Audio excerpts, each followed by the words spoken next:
Welcome to this second lecture in the series Revelation, Vision of Healing. The topic today is method, how to read the book of Revelation. My name is Sigve Tonstad. I'm an associate professor of religion at Loma Linda University.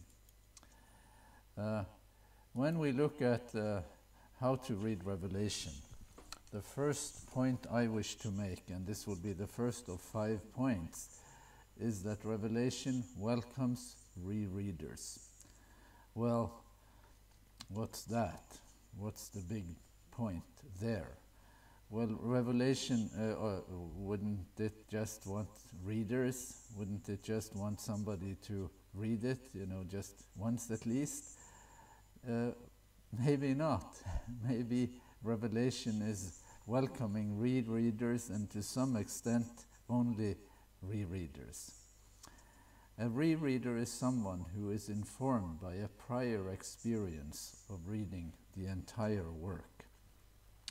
That's extremely important with regard to many books, but it is it's even more important with regard to a book like Revelation, because Revelation is in some ways, from the point of view of the author, a scene. It is a story that is seen. It is in some ways a mural. When you look at a big wall where there is a mural, there might be many elements in the mural, and when you try to describe what you find on a mural, in a panoramic view of a certain reality, when you try to describe that, to put that into writing, it's not easy, because you are not. It's hard to get the relations straight, to get the sequences straight. What happened there? Where is the storyline?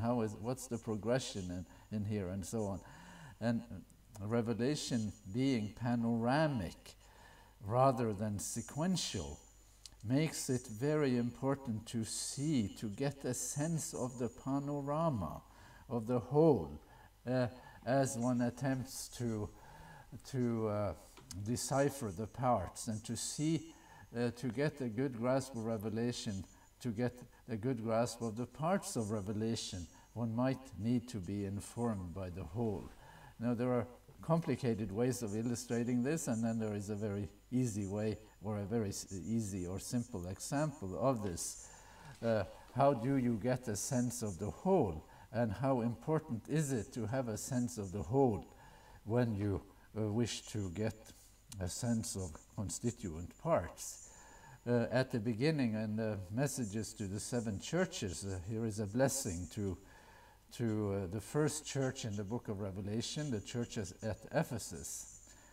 To everyone who conquers, I will give permission to eat from the tree of life that is in the paradise of God. Well, at that point in the story, in a sort of sequential reading of the book of Revelation, John has not said anything about the paradise of God. How would we even know that there is one? He has said something about where he is, at Patmos. He has said something a little bit about the vision. He has told his readers who has authorized the book and who are the addressees. And he has just started giving some specific messages to 7 churches in Asia Minor. And to each of these churches there is going to be a blessing. And the blessings that he distributes to the various 7 churches are in the main taken from the ending of the book. And at the ending of the book, there is a much more complete view of the paradise, of the Garden of Eden. A paradise lost has become paradise restored, and the tree of life, and so on. So what he does is to sort of cut and paste a certain image from the ending of the book into the beginning of the book. But the import of that image, its ramifications, will not be fully grasped until we get to the ending of the book, until we have a sense of the whole. And when we reread the book of Revelation, informed by the whole, informed by the ending, these images will resonate far more on subsequent readings as we go through the text. At the ending, then the angel showed me the river of the water of life. Well, at the beginning of the book, he forgot to say that there was a river too, and a water of life too. There was just a tree of life at the beginning, but there is all kinds of images of life at the ending. On either side of the river is the tree of life, with its 12 kinds of fruit, producing its fruit each month, and the leaves of the tree are for the healing of the nations. Well, that's obviously a far more complete picture, but from the very beginning, John invites people to be participants in that healing scene, and that healing reality, or that healed reality. And we will then be much better off as rereaders, having been informed of that. Now, there are, from the point of view of interpretations, more complicated challenges than this, but this just gives you an idea of why the ending and the sense of the whole is important in the book of Revelation. David Steinmetz is a Reformation scholar at Duke University. He has taught at Duke for many years. He's also written extensively on various types of hermeneutics, various types of interpretive approaches to the Bible. And then he has written this statement on why it might be just wise to start at the ending of a book. That's exactly what I did when I was at St. Andrews doing my writing my thesis on Revelation. I started at the ending, because at the ending of Revelation, you get, if you weren't convinced already, that Revelation deals with cosmic reality and not just human reality, that there is a non-human dimension that is neither God and certainly not human. There is another dimension to reality. If you were not convinced that that is the scope and worldview of Revelation, as you move through the book, we should be convinced of that when we get to the ending of the book. And so I needed to make that case, and I started my project writing, beginning my storyline in Revelation from the point of view of the ending.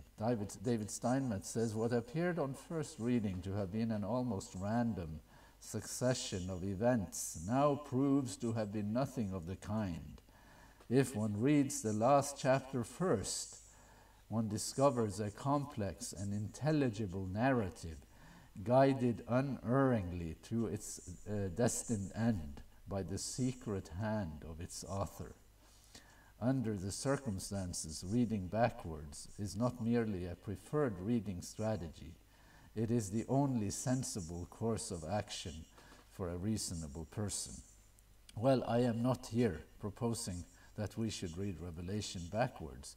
I am just proposing that we should read it as rereaders, knowing the ending, and coming to the task of reading it again, armed with the competency that comes from knowing the ending. So let's keep that in mind. The second point, and that will be that the Old Testament is a key to the meaning of Revelation. Many of the books in the New Testament resonate with imagery from the Old Testament. Many books have copious quotations from the Old Testament.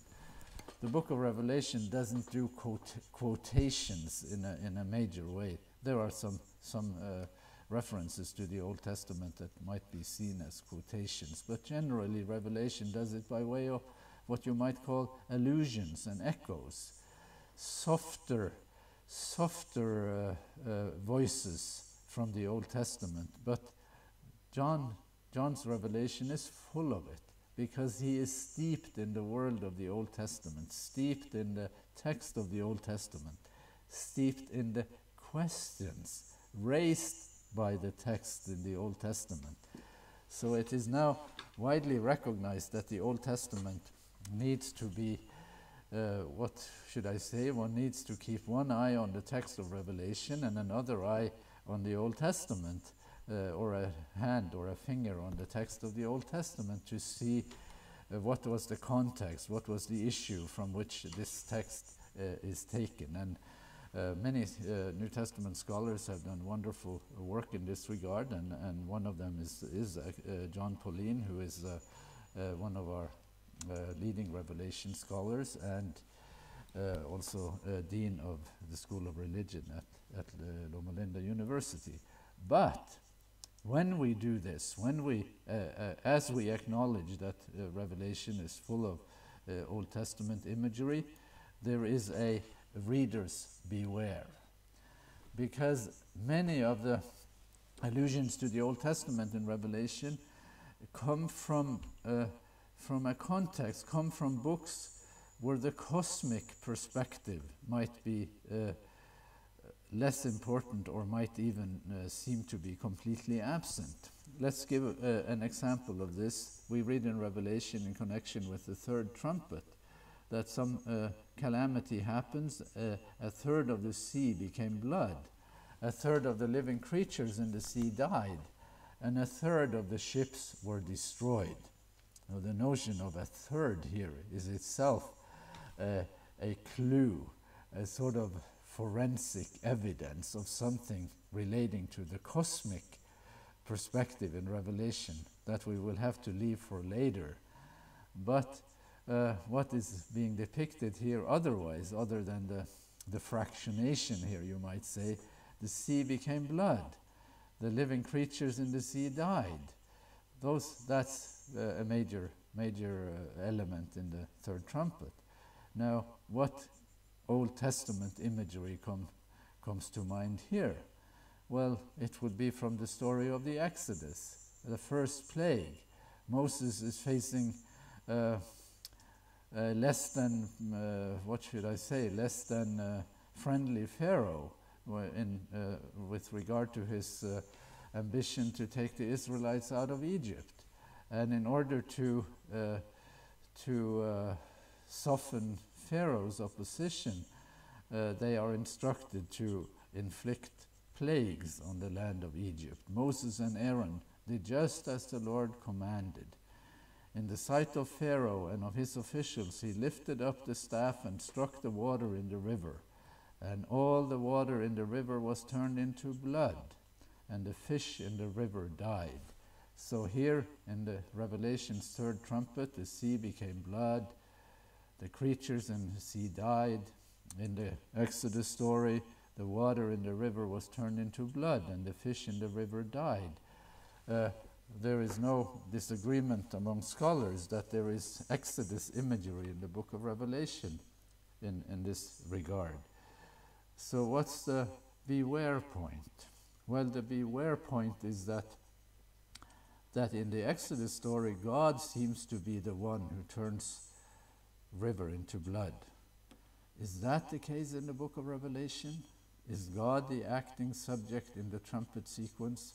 In my first lecture, I suggested that it might not so easily be that way. Let me just, without a slide to prove it, give another example. In Revelation 13, there is a lamb-like beast that appears on the earth, and one of its feats is that it makes fire come down from heaven in the sight of men. Now, who did that? You know, is that Old Testament? Is there an Old Testament background story for that? And many of you will know that there is. There is the story of the prophet Elijah on Mount Carmel, bringing fire down from heaven. And the fire from heaven authenticates the true God. It's the God who sends fire who is God, and everybody seems to agree with that. So fire from heaven is God's signature statement in the Old Testament, or a mark of divine identity, you might say. But in the book of Revelation, the fire from heaven is not a mark of divine identity. It is actually a signature statement of demonic identity. So if we do not see the cosmic conflict scope, the cosmic conflict texture of Revelation's message, we might just make the wrong call when we see that the language of the Old Testament is used in these in Revelation, but who is the acting subject is not given by the language only. So just by way of summary, in the Exodus story, God is the acting subject when the river turns into blood. I will more than suggest that that might not be the case in Revelation, and the theology or interpretation of who is doing what will then be very different. A third point follows from the second, or from the caveat that I have made with regard to the second point. The second point is that the Old Testament is a key to the meaning of Revelation, but readers beware, because in the book of Exodus, certainly in the book of Deuteronomy, were the so-called covenant curses that people talk about when they read Revelation, where the covenant curses are spelled out, the blessings and curses of the covenant. In a book like Deuteronomy in the Old Testament, who is the acting subject? Who occupies the center stage, as it were? Well, God. Is there a cosmic conflict perspective in the book of Deuteronomy, or maybe even book of Exodus? Not very much, or not really much, or very developed. In the book of Revelation, on the other hand, the cosmic conflict theme is dominant. And point number 3 will be that we need to recognize that God is not the only one who is at work in this world. And no book in the Bible makes that point as forcefully as the book of Revelation. There is more than one acting subject. There is divine agency. There is human agency. There is non-human agency, demonic agency, too, that needs to be factored into our reading of that book. What kind of book is Revelation? In the first verse, the revelation, apocalypsis of Jesus Christ, which God gave him to show his servants what must soon take place. He made it known by sending his angel to his servant John. Now there is a cascade of agents here, of sort of a communicative line. It begins with God, who involves Jesus, and God and the identity of Christ overlap in the book of Revelation, but there is still a sort of a sense of a sequence: God to Jesus, to angels, to John, and from John to the world, as it were.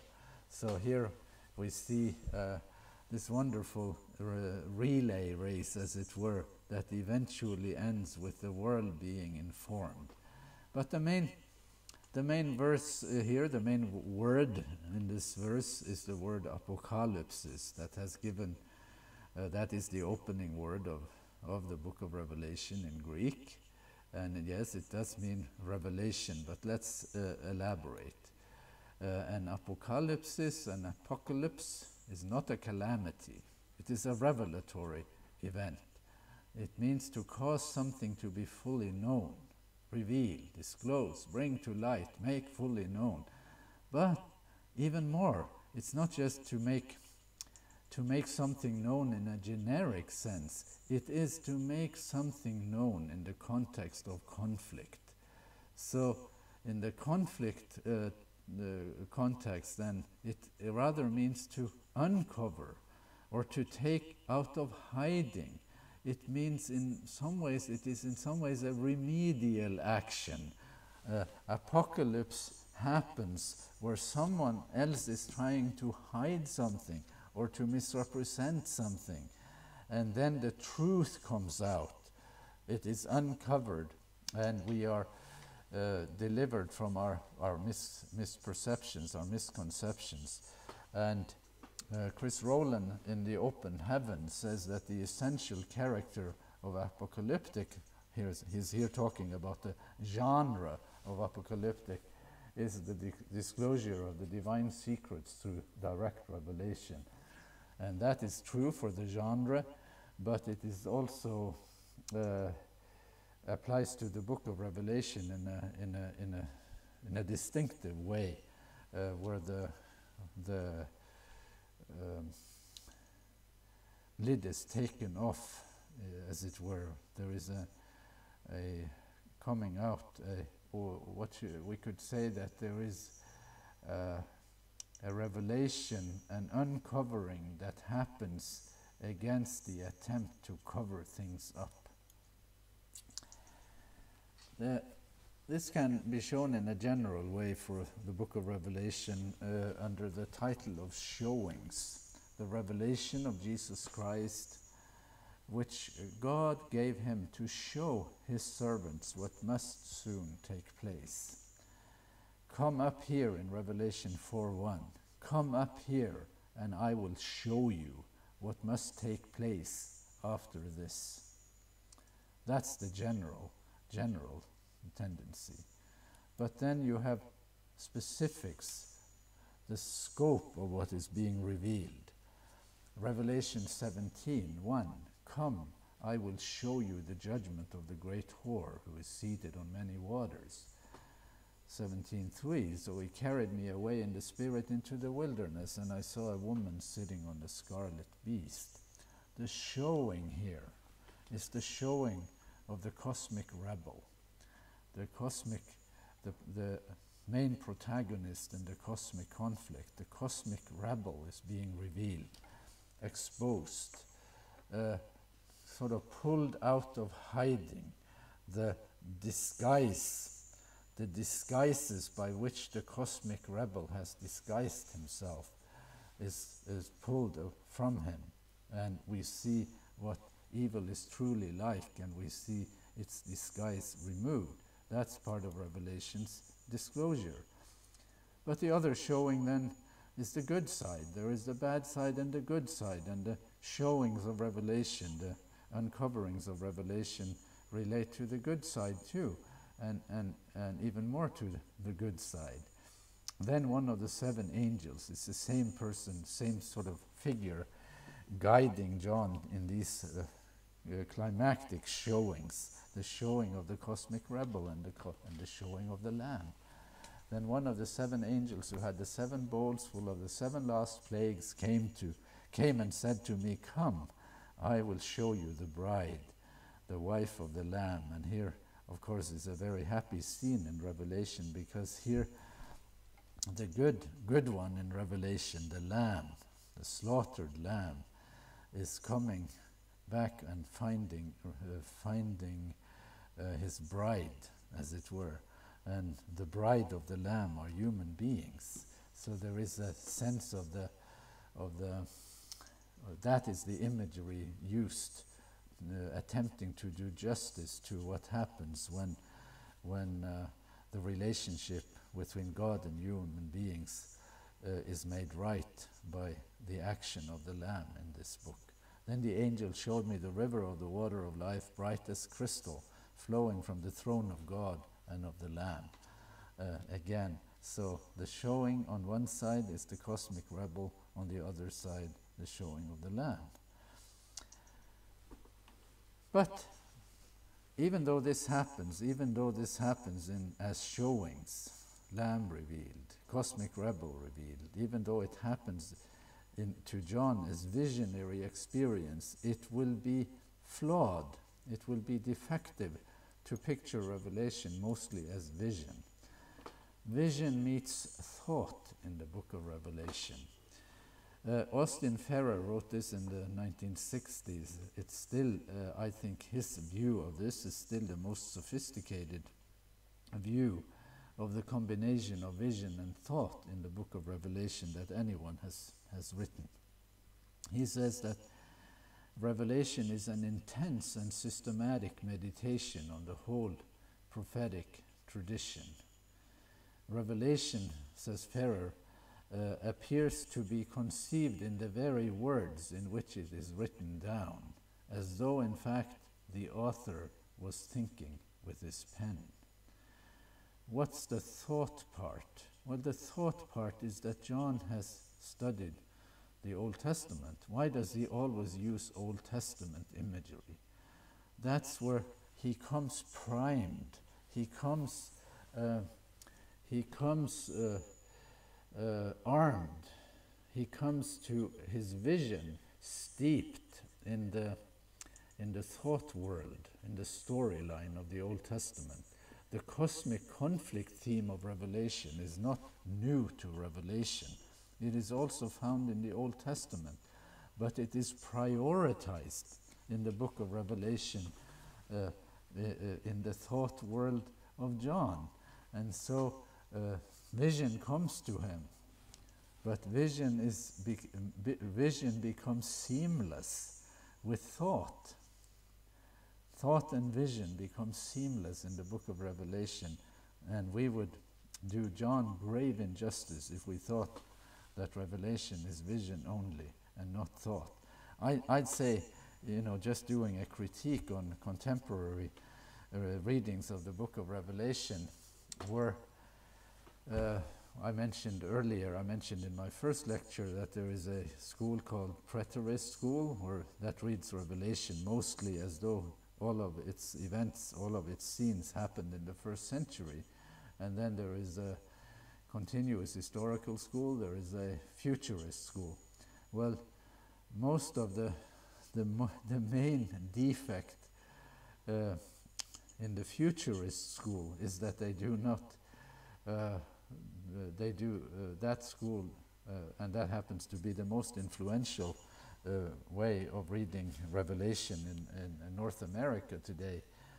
It completely gets its take on John as a person of thought, as a person who has reflected on human reality and who comes to human reality with the Bible, with the storyline of the Bible as part of his intellectual equipment, and then has vision. And that is really completely missing in the futurist interpretation. And I will just be quite uncharitable and say that the futurist interpretation of Revelation is extremely shallow. The meaning of the headline I have chosen here, disclosure and discernment, really shows a sort of oscillation in the book of Revelation. There is on the one side God who is disclosing, and on the other side there is the human person, the reader, who has to discern.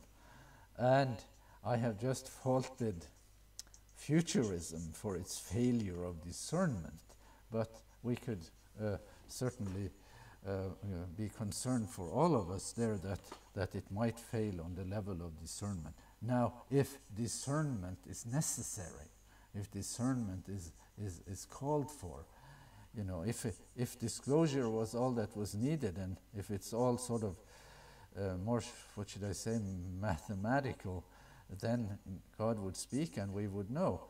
But God speaks, and we will know only when we discern things correctly. Let anyone who has an ear listen to what the Spirit is saying to the churches. That sentence recurs in Revelation with each one of the messages to the 7 churches, and then it recurs again in Revelation 13:9 in one of the crucial junctures in the story. Otherwise, there is a concern on the speaker in the part of Revelation that people will not hear it correctly. Let anyone who has an ear. That calls for what some has called oral, A-U-R-A-L, oral, relating to the ear. that calls for oral circumcision. That something needs to happen on the level of the hearer. 2, it isn't just the speaker that will make things come out right. Then that will also lead to a point where I think I am not offending anyone, or I'm not doing injustice to Revelation when I say that Revelation is poetry more than arithmetic. Unfortunately, people who do arithmetic on the book of Revelation has tended to dominate, and the arithmetic reading of Revelation has in some ways also alienated people who might have been very happy to read this book as and for its poetic ways. And by poetry, by the way, I do not mean that poetry is less intellectually fulfilling than the arithmetic approach to Revelation. It's just another mode of listening. Now, the Bible does poetry more than it does arithmetic when it really wants to convey something very, very important. Just remember the book of Job. Enough said about that.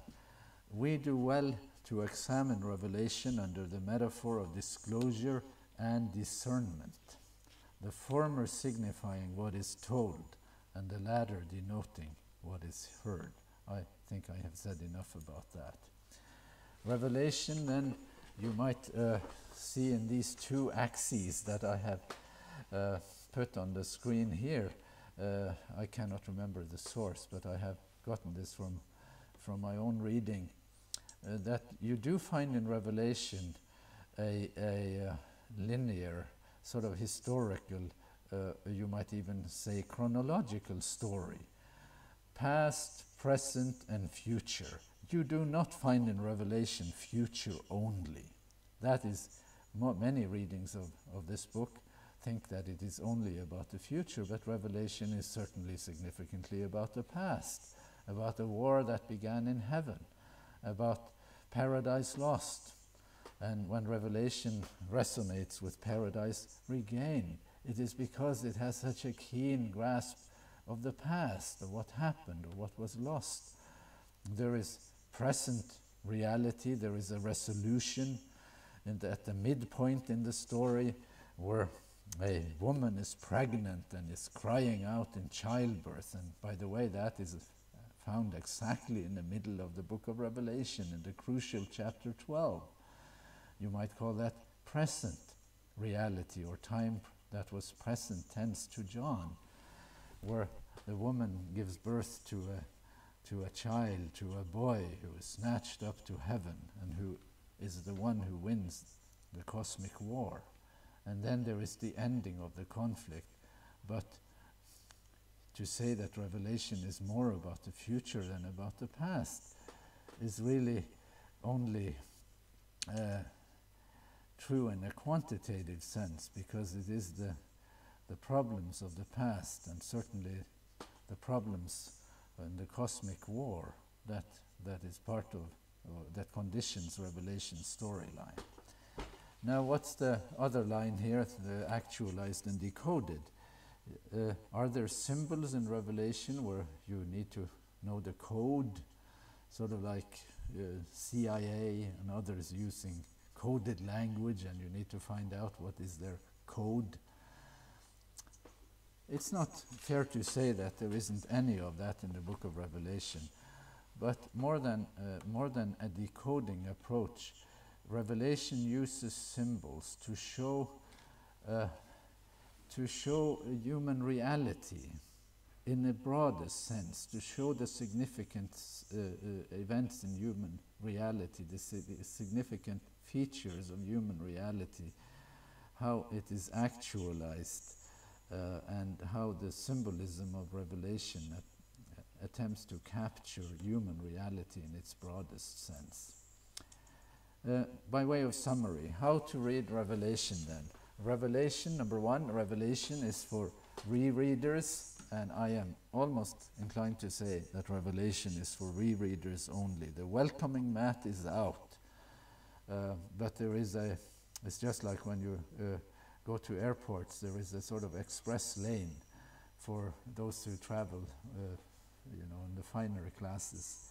And Revelation is prioritizing rereaders. It's more friendly. It smiles to the rereader more than to the reader. Number 2, John's use of the Old Testament is a key to the message of Revelation, but there is a caveat, there is a beware. Please remember what that was. Well, here it is. Number 3, God is not the only one who is at work in this world. There is a cosmic perspective. Number 4, Revelation is better read as poetry than as math. He who has an ear, let him hear what the Spirit says to the churches. Number 5, the disclosures of Revelation call for discernment. And then, just to get back to the point of apocalypse, is the word apocalypse. What does it mean? Let's try this one. The apocalypse of Jesus Christ means that the divine government is open and transparent. The kind of relationship God envisions to have with human beings is a relationship that is grounded in divine openness. Let's get the record straight. Let the truth come out. That's the essence of apocalypse. Revelation is a disclosure to someone steeped in Old Testament thought. If we want to follow in the steps of John, we too will need to become more competent readers of the text that was his text, that is to say, the Old Testament. And then Revelation knows the crisis that is most in need of healing. And that takes us back to the verse, I shared this with you in the first talk, the vision of healing in Revelation 22. Something happened to the relationship between God and human beings. It happened in part because God was misrepresented. And Revelation is then what there was then at the beginning, misrepresentation. And what is it that sets misrepresentation right? If God was misrepresented, what can set things right? Well, revelation, or you might call it representation. The throne of God and of the Lamb will be in it, and his servants will worship him. They will see his face. To see someone's face is to see what someone is really like. That's what it means in the Bible.